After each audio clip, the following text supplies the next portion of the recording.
ਵਾਹਿਗੁਰੂ जी का खालसा वाहिगुरु जी की फतेह। साध संगत जी, अपनी अज की वीडियो विच असी गल करन वाले हाँ जी कि उस घर दे विच कदे भी गरीबी नहीं आउंदी जिस घर विच ये चार काम हुंदे ही रहंदे हन। ओह घर हमेशा ही बरकतां दा नाल भरिया ही रहिंदा है। सो वीडियो नूं शुरू करन तो पहला कमेंट बॉक्स दे विच वाहिगुरू वाहिगुरू लिख के हाज़री लगवाउणा जी, ताकि परमात्मा जी तुहाडे घर ते भी किरपा वरसा देन। सो वीडियो नूं शुरू करदे हां साध संगत जी कि एक नगर दे विच एक सेठ रहिंदा सी। कहंदे कि सेठ दे घर चार पुत्तर सन। सेठ ने चारां दा ही विआह कर दिता सी। कहंदे हुण सेठ रोज़ाना ही काम ते जाया करदा ते नाल अपने पुत्तां नूं भी लै जाया करदा सी। कहंदे ओहदी जिहड़ी छोटी नूंह आई सी बड़ी ही सियाणी ते समझदार सूझवान सी। ਉਹ ਜਦੋਂ ਦੀ ਘਰ ਵਿੱਚ ਆਈ ਸੀ ਤਾਂ ਘਰ ਦੇ ਤਾਂ ਤੌਰ ਤਰੀਕੇ ਹੀ ਬਦਲ ਗਏ ਸਨ। ਸੇਠ ਇਸ ਗੱਲ ਤੋਂ ਹੁਣ ਬੜਾ ਹੀ ਜ਼ਿਆਦਾ ਖੁਸ਼ ਹੋ ਗਿਆ ਸੀ। ਕਹਿੰਦੇ ਸੇਠ ਹੁਣ ਹਰ ਗੱਲ ਨੂੰ ਪੁੱਛ ਕੇ ਛੋਟੀ ਨੌਂ ਤੋਂ ਹੀ ਕੰਮ ਕੋਈ ਕਰਦਾ ਸੀ। ਕਹਿੰਦੇ ਹਨ ਕਿ ਕੁਝ ਚੀਜ਼ਾਂ ਸਮਾਂ ਆਉਣ ਤੋਂ ਪਹਿਲਾਂ ਹੀ ਆਪਾਂ ਨੂੰ ਪਤਾ ਲੱਗ ਜਾਂਦੀਆਂ ਹਨ ਕਿ ਕੌਣ ਕਿਵੇਂ ਦਾ ਹੈ ਤੇ ਕਿਸ ਤਰੀਕੇ ਦੇ ਨਾਲ ਚੱਲਣਾ ਚਾਹੀਦਾ ਹੈ। ਕਹਿੰਦੇ ਅੱਜ ਜਦੋਂ ਸੇਠ ਰਾਤ ਨੂੰ ਸੌਂਦਾ ਹੈ ਤਾਂ ਸੇਠ ਨੂੰ ਇੱਕ ਸੁਪਨਾ ਆ ਜਾਂਦਾ ਹੈ कि सेठ के सुपने विच एक उसनू माया दी देवी दिसदी है।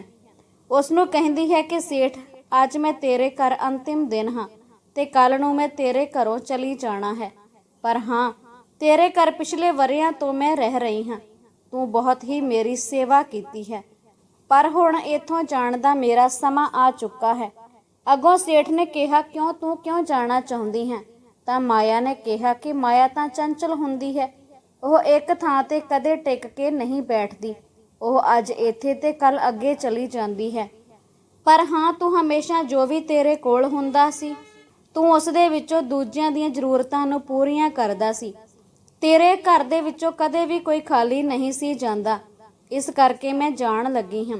ਤੈਨੂੰ ਇੱਕ ਵਾਰ ਦੇ ਕੇ ਪਰ ਜਾਣਾ ਚਾਹੁੰਦੀ ਹਾਂ ਕਿਉਂਕਿ ਮੈਂ ਤੇਰੇ ਤੇ ਪ੍ਰਸੰਨ ਹਾਂ। तू उस वर दे विच जो भी मंगना चाहे मैं तेरी उस मंग नूं पूरी करके ही जावांगी, पर याद रखी एक वार ही तेनू सब कुछ मिल सकता है, दूजी वार दी कोई गुंजाइश नहीं है।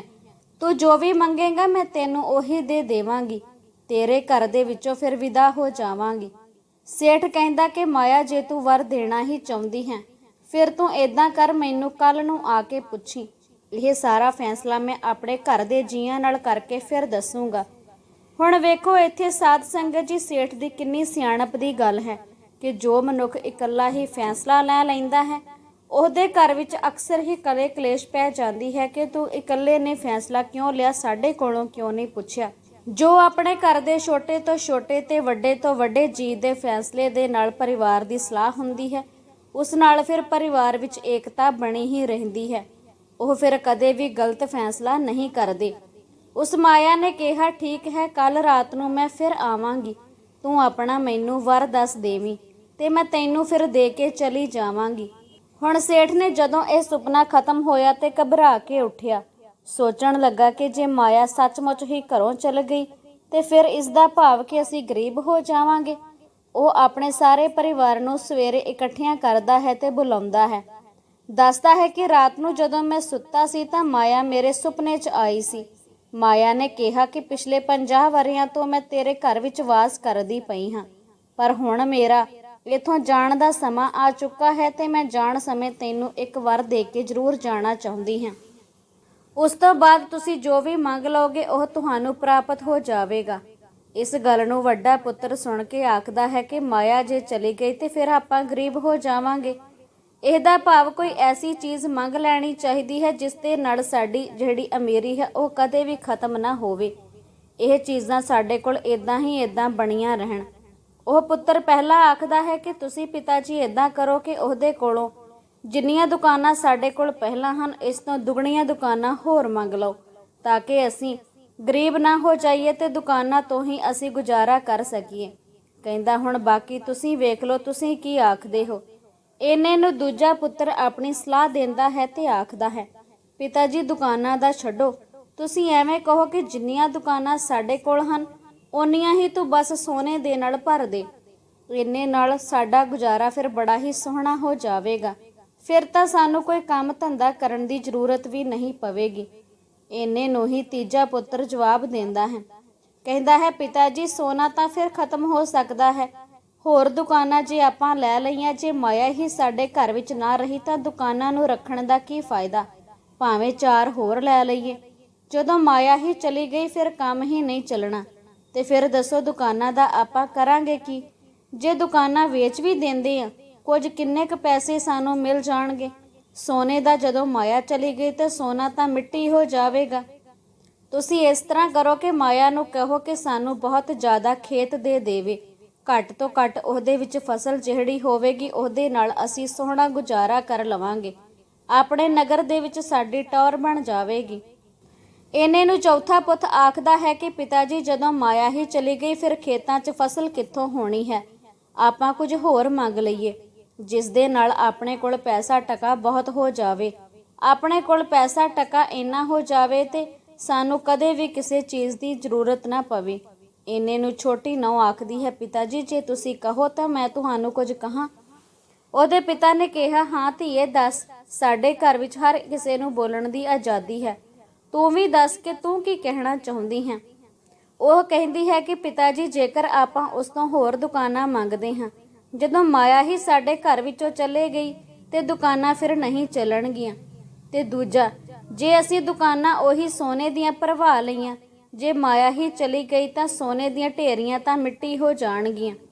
ਆਪਾਂ ਬਹੁਤ ਸਾਰੇ ਜੇਕਰ ਖੇਤ ਮੰਗ ਲੈਨੇ ਹਾਂ ਤੇ ਜਦੋਂ ਮਾਇਆ ਹੀ ਚਲੀ ਗਈ ਤਾਂ ਫਿਰ ਫਸਲਵਾੜੀ ਕਿਵੇਂ ਹੋਵੇਗੀ। ਪਿਤਾ ਜੀ ਆਪਾਂ ਉਹ ਚੀਜ਼ ਮੰਗੀਏ ਜਿਸ ਦੇ ਨਾਲ ਪਰਿਵਾਰ ਵਿੱਚ ਸੁੱਖ ਸਮਰਿੱਧੀ ਬਣੀ ਹੀ ਰਹੇ। ਹਮੇਸ਼ਾ ਹੀ ਸਾਡੇ ਘਰ ਵਿੱਚ ਬਰਕਤ ਜਿਹੜੀ ਹੈ ਉਹ ਵਾਸ ਕਰਦੀ ਰਹੇ। ਉਹਦੇ ਪਿਤਾ ਜੀ ਨੇ ਕਿਹਾ ਕਿ ਧੀਏ ਫਿਰ ਦੱਸ ਕਿਹੜੀ ਚੀਜ਼ ਮੰਗੀ ਜਾਵੇ। ਕਹਿੰਦੀ ਕਿ ਪਿਤਾ ਜੀ ਅੱਜ ਤੁਸੀਂ ਜਾਇਓ ਤੇ ਸਿਰਫ ਇੱਕ ਹੀ ਚੀਜ਼ ਮੰਗਿਓ। ਉਸ ਨੂੰ ਕਹਿਓ ਕਿ ਮਾਇਆ ਜਦੋਂ ਤੂੰ ਮੇਰੇ ਘਰ ਤੋਂ ਚਲੀ ਜਾਵੇਂ ਤੇ ਮੇਰੇ ਪਰਿਵਾਰ ਵਿੱਚ ਅੱਜ ਵਰਗਾ ਹੀ ਏਕਤਾ ਰਹੇ। ਮੇਰੇ ਚਾਰੇ ਹੀ ਪੁੱਤਰ ਤੇ ਚਾਰੇ ਨੋਹਾਂ ਮਿਲ ਕੇ ਰਹਿਣ। ਸਾਡੇ ਘਰ ਜੋ ਵੀ ਚੀਜ਼ ਆਵੇ ਉਹਦੇ ਵਿੱਚ ਬਰਕਤ ਪੈ ਜਾਵੇ। ਹਮੇਸ਼ਾ ਹੀ ਏਕਾ ਬਣਿਆ ਹੀ ਰਹੇ, ਆਪਸ ਵਿੱਚ ਰਲ ਮਿਲ ਕੇ ਰਹਿਣ। ਜੋ ਵੀ ਚੀਜ਼ ਹੋਵੇ ਉਸ ਵਿੱਚ ਬਰਕਤ ਪੈ ਜਾਵੇ। ਮੇਰੇ ਦਰ ਤੇ ਜਿਹੜਾ ਵੀ ਕੋਈ ਜ਼ਰੂਰਤਮੰਦ ਆਵੇ ਕਦੇ ਵੀ ਖਾਲੀ ਨਾ ਜਾਵੇ। ਇੰਨਾ ਕਹਿ ਕੇ ਜਿਹੜੀ ਨੌਂ ਸੀ ਉਹ ਚੁੱਪ ਹੋ ਗਈ। ਸੇਠ ਨੇ ਕਿਹਾ, ਠੀਕ ਹੈ। ਸਾਰੇ ਜਾਣੇ ਇਹਦੇ ਵਿੱਚ ਰਾਜੀ ਹੋ ਗਏ ਕਿ ਆਪਸ ਵਿੱਚ ਪਿਆਰ ਰਹੇਗਾ, ਏਕਤਾ ਰਹੇ। ਜੋ ਵੀ ਸਾਡੇ ਦਰ ਤੇ ਆਵੇਗਾ ਕਦੇ ਵੀ ਖਾਲੀ ਨਹੀਂ ਜਾਵੇਗਾ। ਰਾਤ ਹੋਈ ਤੇ ਸੇਠ ਸੁੱਤਾ ਪਿਆ ਤੇ ਫਿਰ ਸੁਪਨੇ 'ਚ ਮਾਇਆ ਆਈ। ਮਾਇਆ ਨੇ ਕਿਹਾ, ਦੱਸ ਸੇਠ, ਇੱਕ ਵਾਰ ਜੋ ਤੂੰ ਮੰਗਣਾ ਹੈ ਤੈਨੂੰ ਮਿਲ ਜਾਵੇਗਾ। ਉਹਨੇ ਕਿਹਾ, ਠੀਕ ਹੈ ਜੀ, ਤੁਸੀਂ ਜੇ ਮੈਨੂੰ ਕੁਝ ਦੇਣਾ ਹੀ ਚਾਹੁੰਦੇ ਹੋ, ਤੁਸੀਂ ਮੈਨੂੰ ਕੱਖਾਂ ਤੋਂ ਹੌਲਾ ਕਰ ਚੱਲੇ ਹੋ, ਪਰ ਮੈਨੂੰ ਜਾਂਦੇ ਜਾਂਦੇ ਇਹ ਵਾਰ ਦੇ ਕੇ ਜਾਓ ਕਿ ਚਾਰੇ ਪੁੱਤਰ ਤੇ ਚਾਰੇ ਨੌਹਾਂ ਬਹੁਤ ਪਿਆਰ ਤੇ ਏਕਤਾ ਦੇ ਨਾਲ ਰਹਿਣ। ਪ੍ਰੇਮ ਪਿਆਰ ਹੋਵੇ, ਜਿੰਨਾ ਅੱਜ ਹੈ ਉਸ ਤੋਂ ਵੀ ਕਈ ਗੁਣਾ ਵੱਧ ਜਾਵੇ। ਮੇਰਾ ਜਿਹੜਾ ਪਰਿਵਾਰ ਹੈ ਉਸ ਵਿੱਚ ਏਕਤਾ ਹੀ ਰਹੇ, ਹਮੇਸ਼ਾ ਬਰਕਤ ਵਾਸ ਕਰ ਜਾਵੇ। ਸਾਡੇ ਦਰ ਤੋਂ ਕਦੇ ਕੋਈ ਖਾਲੀ ਨਾ ਜਾਵੇ। ਉਹਨੇ ਕਿਹਾ, ਸੇਠ ਫਿਰ ਸੋਚ ਲੈ, ਇਸ ਦੇ ਨਾਲ ਕੀ ਹੋਵੇਗਾ। ਤੂੰ ਤਾਂ ਕੋਈ ਮਹਿਲ ਮੁਨਾਰੇ, ਕੋਈ ਸੋਨਾ ਚਾਂਦੀ ਹੀਰੇ ਜਵਾਹਰਾਤ ਕੁਝ ਵੀ ਨਹੀਂ ਮੰਗਿਆ, ਆਪਣੀ ਦੁਕਾਨ ਵੀ ਨਹੀਂ ਮੰਗੀ, ਇਹ ਕੀ ਮੰਗ ਲਿਆ। ਉਹਨੇ ਕਿਹਾ, ਨਹੀਂ। ਉਹਨੇ ਮਾਇਆ ਨੇ ਕਿਹਾ, ਤੂੰ ਸੋਚ ਲੈ। ਉਹ ਕਹਿੰਦਾ ਕਿ ਮੈਂ ਸੋਚ ਲਿਆ, ਮੈਨੂੰ ਮਹਿਲ ਮੁਨਾਰੇ ਸੋਨਾ ਚਾਂਦੀ ਦੁਕਾਨਾਂ ਨਹੀਂ ਚਾਹੀਦੀਆਂ। ਬਸ ਮੇਰੇ ਪਰਿਵਾਰ ਵਿੱਚ ਏਕਤਾ ਪ੍ਰੇਮ ਪਿਆਰ ਹੀ ਬਣਿਆ ਰਹੇ। ਮੇਰੇ ਘਰ ਜੋ ਵੀ ਚੀਜ਼ ਆਵੇ ਉਹਦੇ ਵਿੱਚ ਬਰਕਤ ਤੇ ਆਵਾਸ ਹੋ ਜਾਵੇ। ਸਬਰ ਸੰਤੋਖ ਮੇਰੇ ਘਰ ਦੇ ਜੀਆਂ ਨੂੰ ਹੋ ਜਾਵੇ। ਏਕਾ ਹੋਵੇ ਜਿਸ ਪਰਿਵਾਰ ਵਿੱਚ ਆਪਾਂ ਬੈਠ ਕੇ ਕਿਸੇ ਪਿਆਰ ਤੇ ਸਲੂਕ ਦੇ ਨਾਲ ਗੱਲਬਾਤ ਕਰ ਸਕਦੇ ਹਾਂ। ਜੋ ਵੀ ਚੀਜ਼ ਅਸੀਂ ਵੰਡ ਕੇ ਖਾ ਸਕਦੇ ਹਾਂ। ਜਿਸ ਦਰ ਤੇ ਕੋਈ ਭੁੱਖਾ ਨਹੀਂ ਜਾਂਦਾ ਉਸ ਘਰ ਵਿੱਚ ਫਿਰ ਕਦੇ ਵੀ ਦੁੱਖ ਦਲਿੱਦਰ ਤੇ ਗਰੀਬੀ ਕਦੇ ਵੀ ਨਹੀਂ ਆਉਂਦੀ। ਹੁਣ ਉਸ ਮਾਇਆ ਨੇ ਕਿਹਾ ਕਿ ਮੈਂ ਉਸ ਘਰ ਵਿੱਚੋਂ ਕਦੇ ਵੀ ਬਾਹਰ ਨਹੀਂ ਜਾਂਦੀ ਜਿਸ ਘਰ ਵਿੱਚ ਇਦਾਂ ਦੇ ਗੁਣ ਹੁੰਦੇ ਹਨ। ਮੇਰਾ ਤਾਂ ਫਿਰ ਉਸ ਘਰ ਵਿੱਚ ਸਥਾਈ ਵਾਸ ਹੋ ਜਾਂਦਾ ਹੈ। ਮਾਇਆ ਨੇ ਕਿਹਾ, ਮੈਂ ਤੇਰੇ ਘਰ ਵਿੱਚੋਂ ਕਦੇ ਵੀ ਨਹੀਂ ਜਾਵਾਂਗੀ। ਇੰਨਾ ਕਹਿ ਕੇ ਉਹ ਮਾਇਆ ਉੱਥੋਂ ਚਲੀ ਗਈ। ਹੁਣ ਸੇਠ ਉੱਠਿਆ ਤੇ ਸੇਠ ਨੇ ਆਪਣੇ ਸਾਰੇ ਪਰਿਵਾਰ ਨੂੰ ਬੁਲਾਇਆ ਤੇ ਕਿਹਾ, ਮਾਇਆ ਜਾਂਦੇ ਜਾਂਦੇ ਕਹਿ ਕੇ ਗਈ ਹੈ ਮੈਂ ਤੁਹਾਡੇ ਘਰ ਵਿੱਚ ਸਥਾਈ ਵਾਸ ਕਰ ਜਾਵਾਂਗੀ। ਮਾਇਆ ਨੇ ਕਿਹਾ ਕਿ ਜਿਸ ਪਰਿਵਾਰ ਵਿੱਚ ਆਪਸ ਵਿੱਚ ਤੂੰ ਮੈਂ ਨਹੀਂ ਕਰਦੇ ਲੋਕ, ਕਲੇ ਕਲੇਸ਼ ਨਹੀਂ ਹੁੰਦੀ, ਹਮੇਸ਼ਾ ਪਿਆਰ ਹੀ ਰਹਿੰਦਾ ਹੈ, ਉਸ ਘਰ ਵਿੱਚ ਹਮੇਸ਼ਾ ਹੀ ਮੈਂ ਵਾਸ ਕਰ ਜਾਂਦੀ ਹਾਂ। ਫਿਰ ਉਹਦੇ ਵਿੱਚ ਬਰਕਤ ਤੇ ਸੰਤੋਖ ਦਾ ਵਾਸ ਹੋ ਜਾਂਦਾ ਹੈ। ਫਿਰ ਉਸ ਘਰ ਵਿੱਚ ਕਦੇ ਵੀ ਕੋਈ ਖਾਲੀ ਢਿੱਡ ਨਹੀਂ ਜਾਂਦਾ। ਉਹਦੇ ਘਰ ਵਿੱਚ ਹਮੇਸ਼ਾ ਹੀ ਮਾਇਆ ਦਾ ਵਾਸ ਹੋ ਜਾਂਦਾ ਹੈ। ਹੁਣ ਸੇਠ ਦੀ ਹੱਟ ਤੇ ਜੋ ਵੀ ਆਉਂਦਾ ਉਹਨੂੰ ਇਹ 4 ਗੱਲਾਂ ਦੱਸਦਾ। ਪਰਿਵਾਰ ਵਿੱਚ ਏਕਾ ਹੋਵੇ, ਪਰਿਵਾਰ ਵਿੱਚ ਪਿਆਰ ਹੋਵੇ, ਘਰ ਵਿੱਚ ਬਰਕਤ ਆ ਜਾਂਦੀ ਹੈ।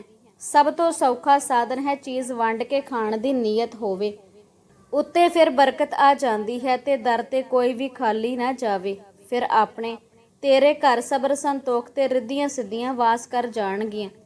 ਫਿਰ ਸਾਧ ਸੰਗਤ ਜੀ ਆਪਾਂ ਵੀ 4 ਚੀਜ਼ਾਂ ਨੂੰ ਅਪਣਾਈਏ ਕਿ ਘਰ ਵਿੱਚ ਸੁੱਖ ਸਮਰਿੱਧੀ ਲੈ ਕੇ ਆਈ। ਫਿਰ ਸਾਡੇ ਘਰ ਵਿੱਚ ਵੀ ਕਦੇ ਵੀ ਗਰੀਬੀ ਨਹੀਂ ਆਵੇਗੀ। ਪਰਮਾਤਮਾ ਜੀ ਦਾ ਹਮੇਸ਼ਾ ਦੇ ਲਈ ਵਾਸ ਹੋ ਜਾਵੇਗਾ।